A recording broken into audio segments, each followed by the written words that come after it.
Hey book nerds, welcome to my channel. So today I'm doing my January mid-month wrap-up. So I've actually had a fantastic reading month so far. I've read 14 books, which is really good. It is the 18th as I'm filming this. Unfortunately I've also been ill, so that's been less good, but it has helped with that reading. I read quite a lot of arcs this month, which is fantastic. I'm trying to get my NetGalley rating back up.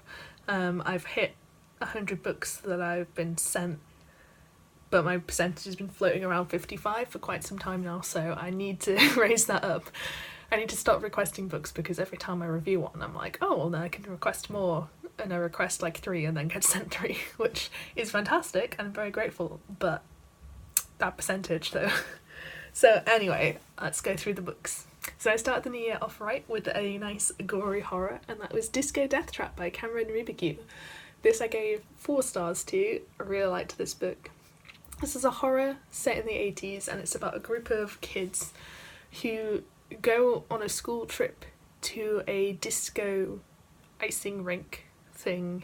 We don't have them here in the UK that I know of, so I think it's an American thing. And they basically get locked in overnight, which is part of the plan. However, a serial killer gets locked in with them, and they all start dying, and it's horrific. It's an absolute massacre.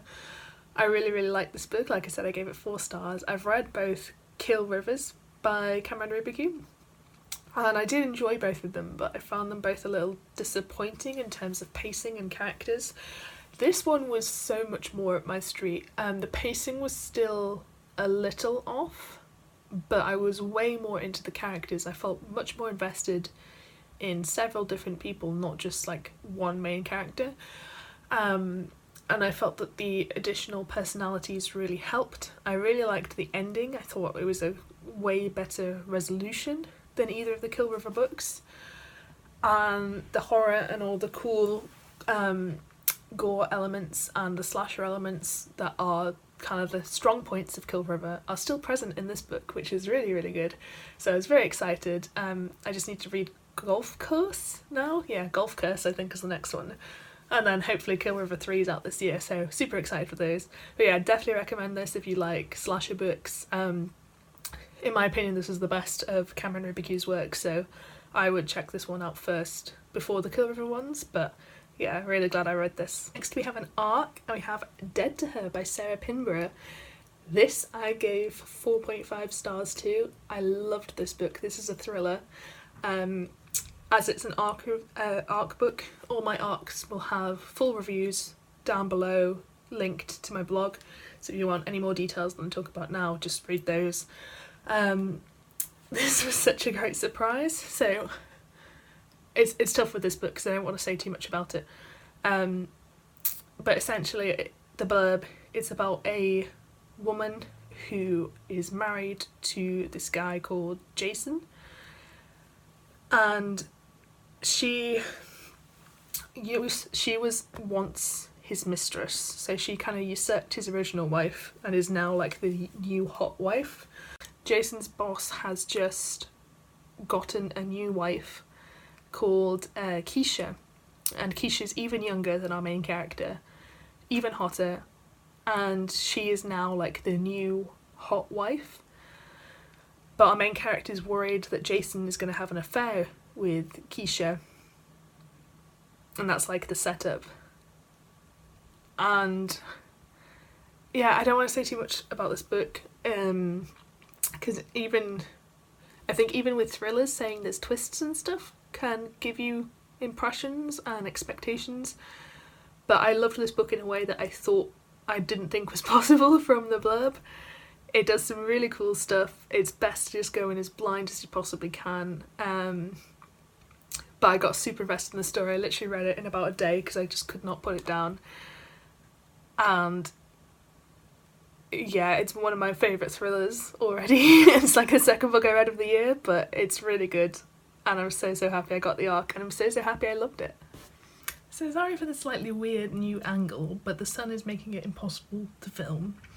So I've just tilted slightly, and this is because I have some personal photos of friends which will probably not want to be in this video, so I've just covered them up. But yes, anyway, on with the wrap up. The next book I read was Scary Stories to Tell in the Dark. This is by Alvin Schwartz. And this is basically a group of very, very, very short stories. This is a book aimed at children. This is not aimed at adults. And it's pretty much what it says on the tin. So it's like urban legends or stories that you tell with your friends at sleepovers. I gave this 3 out of 5 stars because I decided to rate it if I wasn't an adult reading it, because obviously I knew going in it wasn't aimed at adults. I wouldn't necessarily recommend it to adults. I enjoyed parts of it, but a lot of the stories were stories I'd heard before, or a lot of them are really repetitive because it's aimed at children. So there are some cool things in there, but if you're a horror fan and you're hoping for some really great short stories, this collection is not, that's not what this is. But it's still potentially worth reading, and I still enjoyed certain aspects of it. Just don't have your expectations be too high. So the next book was another arc, and that was A Good Girl's Lie by J.T. Ellison. This I gave 3.5 stars to. This is a young adult thriller about a girl who, her parents have just died, and she goes to a boarding school in America. She's British. And it's kind of about her life at the boarding school. There's weird stuff going on. Quite early on, another pupil dies. There's some stuff going on in our main character's past that you don't know as a reader. And that's kind of all I'm going to say. I really liked this book. I couldn't work out what it was going, which was really, really refreshing. I found the ending quite predictable, having said that.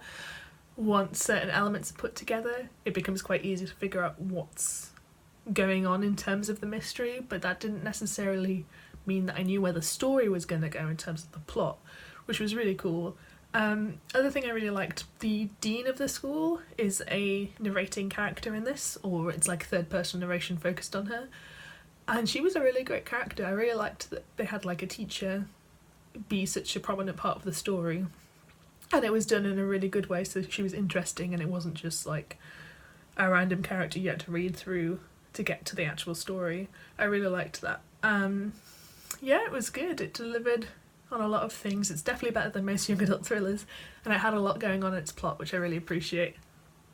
The next book was such a lovely surprise of an arc, and that is Come Tumbling Down by Seanan McGuire. So this is the 5th book in the Wayward Children series, starting with Every Heart a Doorway. They're all fantasy books. They're all about the kind of like the universe setup is that it's our reality, but doors open for children into other realities, and there's hundreds of these other worlds, and they're all like magical in different ways.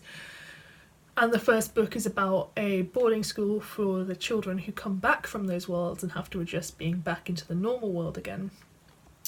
I can't say too much about this book. I will link my review down below if you have read the other ones. It does not spoil this book, it only spoils other books in the series, and not even that heavily to be honest, but just as a caution. But this follows one of my favourite plot lines, some of my favourite characters in the series. It delivers on everything I wanted from that, and yeah, I just loved it so much. It's 4.5 stars. I saw it, requested it, and like read it in one day, which is a weird experience, but yeah, I definitely love it. If you love this series, then there's no reason not that you wouldn't love this book. If you don't love this series, I assume you haven't read it yet, so you go read the first one. But yeah, really, really enjoyed this. The next book I read was an audiobook, and that is Someone We Know by Shari Lapina. This is a thriller. I got this from my library, and I gave it 4 stars out of 5. So this is about this neighbourhood, and in this neighbourhood there is a couple with a son, and their son has been breaking into people's houses, not taking anything, just breaking in and kind of snooping around. There's also a man whose wife has recently gone missing, and people suspect that he killed her. And then there's a couple of other characters as well, and a couple of other things going on. But essentially it's all triggered by a man whose wife disappeared, her body is found. And everything kind of spirals from there. All the characters are involved in some way with things that are going on around this. I really liked this. Actually, even as so I normally struggle with audiobooks and listening to thrillers as audiobooks, but this was super easy to follow and I really liked that.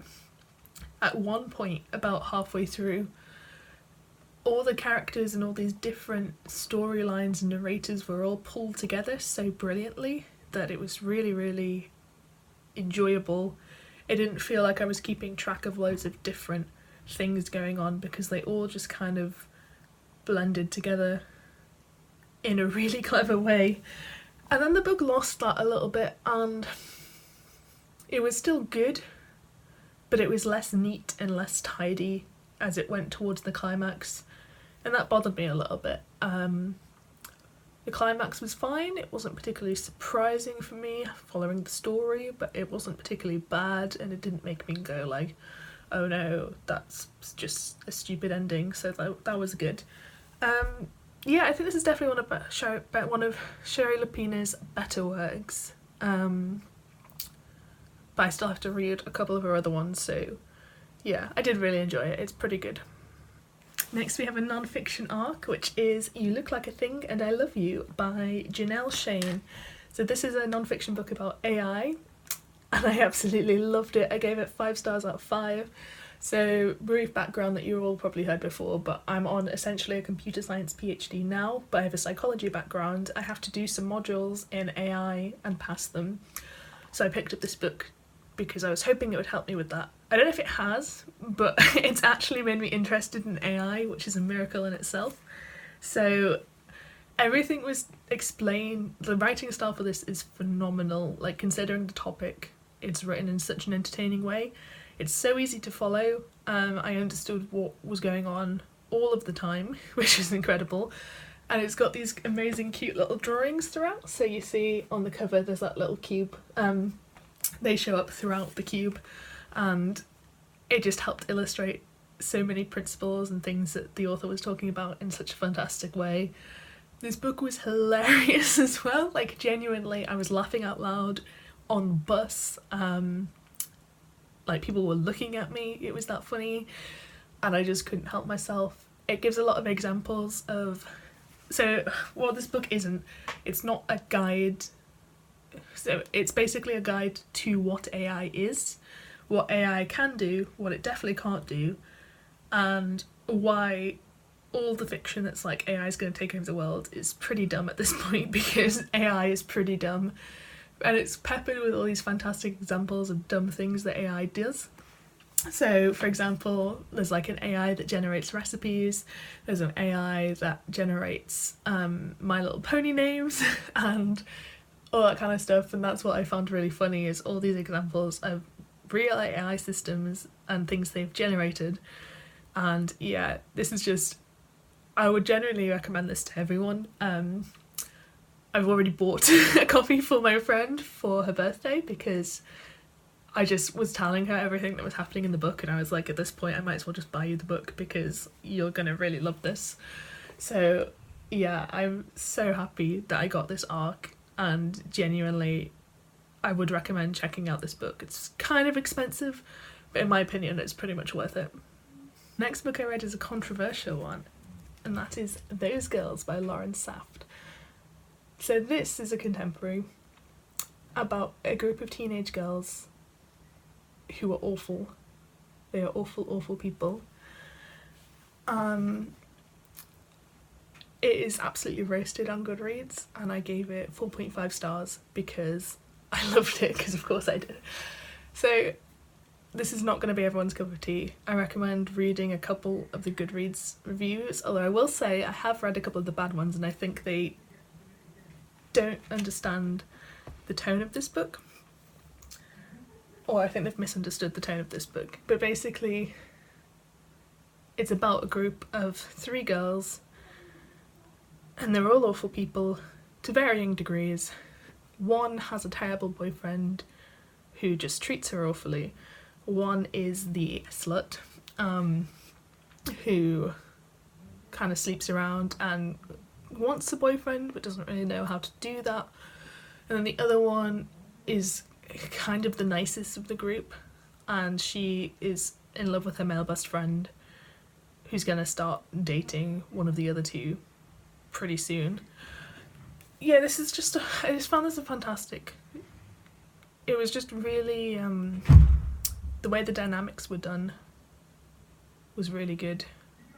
I just found the dynamics between the teenage girls to be so realistic, and I'm not going to say that I have experienced that myself, because I haven't, because I've been very lucky. But I think people who hate this book forget just how awful teenagers can be. And I feel like if you want to read a super realistic contemporary with really nice characters and realistic dramas, then this isn't the book for you. But if you want to read a book about a group of awful people doing awful things to each other and learning some lessons along the way, then read this book. I loved it. I understand completely why a lot of people hate it. And look up trigger warnings and stuff like that, because there's a lot of stuff. There's a lot of sex in this book. There's a lot of dodgy relationship stuff, and people being awful to each other and that kind of thing. So yeah, it's not going to be everyone's cup of tea, but I really liked it. Okay, so I've moved back. I'm actually going to keep going and hope that my housemate's not too loud on this video, because I really wanted to cover 10 books. So I'm just going to cover the last 2. So, The Forever House, that's the next book I read. This is another arc. This is by Tim Wagner. And I gave this 4 stars out of 5, so this is a horror book. This was not what I was expecting at all, but in a really, really great way. So, this is about a family called the Eldreds, and they're essentially a family of eldritch horrors. And they move into this house on the street where this horrific massacre took place. And then they lure all the neighbours to this house where they've created these different kind of worlds. And the neighbours have to travel through these worlds and survive, essentially. This was super interesting. It had a lot of different narrators, like every person in the neighbourhood narrates at some point, and it's all third person narration, but it's from their point of view, which sounds worse than it actually was. It was executed incredibly well. The writing style was really good. I really liked the horror, considering it's not my type of horror at all. I really liked what they did. The important thing is there are massive, massive trigger warnings for this. So the downside, the reason it was a 4-star, is one of the main characters is a paedophile, and this is narrated quite graphically. He has a crush on a underage girl, a very young girl, who lives in the neighbourhood, and you get chapters third person but from his perspective, like focused on him in the third person, describing his sexual feelings towards this girl. These are very difficult to read. A lot of people will not enjoy this book and will flat out refuse to read it because of those, and I think that's fair enough. I will say the author did a fantastic job of tackling a topic like this. It did make me uncomfortable, and some parts did feel a little bit gratuitous, or it could be interpreted as they were glorifying the paedophilia, which I don't think is the actual intent of the author, but I could see how people could read it in that way. That aside, there's also a lot of normal sex, or I guess non-paedophilic sex in this book, which again came across as a little bit gratuitous. I don't know if it was all necessary. I don't know if it added much to character or plot, and at one point there is a sex scene that definitely should have ramifications, and it has no ramifications whatsoever, which was definitely pointless. Like, that did not need to be there. So yeah, this book is going to be very, very difficult for people to read because of that, and you can form your own opinions on whether or not you think that it is a book that, like, if it should try to cover a topic like that. I'm not going to talk about that now. I don't really know what my own opinion is on that. But yeah, it was a really good horror book. It had some really great elements to it. Just be aware it's going to be a tough read if you decide to pick it up, and I think it's perfectly valid if you don't want to read it because of those things. And the final book I read that I'm going to talk about for this mid-month wrap-up is The Housemates by Iain Wright. I can't talk right now. So this is again, I thought it was a thriller. It's more of a horror book. It's on Kindle Unlimited, which is how I read it. And this is about a guy who signs up to be part of a Big Brother show, essentially, to win either $1 million or $2 million, or pounds. I forget if I think it's set in Britain, so I think it's pounds. And he shows up for the show, and things are not what they seem. Contestants start getting killed. The voting is pretty intense. I don't think that's a spoiler. That's basically the plot of the book. Imagine Big Brother, but the stakes are death. That's what this is. I really enjoyed this, actually. This is a really great book. I love thrillers / horror books set around reality TV show, so this fit into that niche perfectly. A couple of minor gripes. There is a twist in this book that I saw coming from the second, pretty much as early as I possibly could. I was like, okay, that's what this is. So that was a shame. I thought the narrative could have hidden that a bit better, but they didn't. The main character is extremely preachy at the start. Like, I'm glad it tapered off near the end, but they're like, one of the housemates, for example, is a exotic dancer, I believe, and she's just like a stereotype, you know. She's brash, she's got big boobs, she shouts at everything, she's loud, she drinks. And it was just like a character we've seen 1,000 times before, and it felt like she was just there so the narrator could judge her and be like, oh, what a low-class woman kind of thing. And there was a couple of incidents like that. One of these characters, I guess a trigger warning, so there's not really any sex in this, which is nice. I read a horror book without sex. That always makes me happy. Violence, obviously. Racism. One of these characters is an extreme racist, and this is kind of addressed at the point of the racism. Like, the main character, like, you can't say these things, you're outdated, you're terrible. And then it's kind of ignored for a long time afterwards, and then it's brought up again at a crucial point, and I'm just like, look, I feel like you're not really condemning this racism enough, considering what the guy does. I'm not going into spoilers, but yeah. It was just frustrating to have a main character who was so preachy, and it felt like it was the author's viewpoint coming through, which is the worst part. I can't stand that. But everything else was good. It delivers some really great horror moments. The plot is interesting.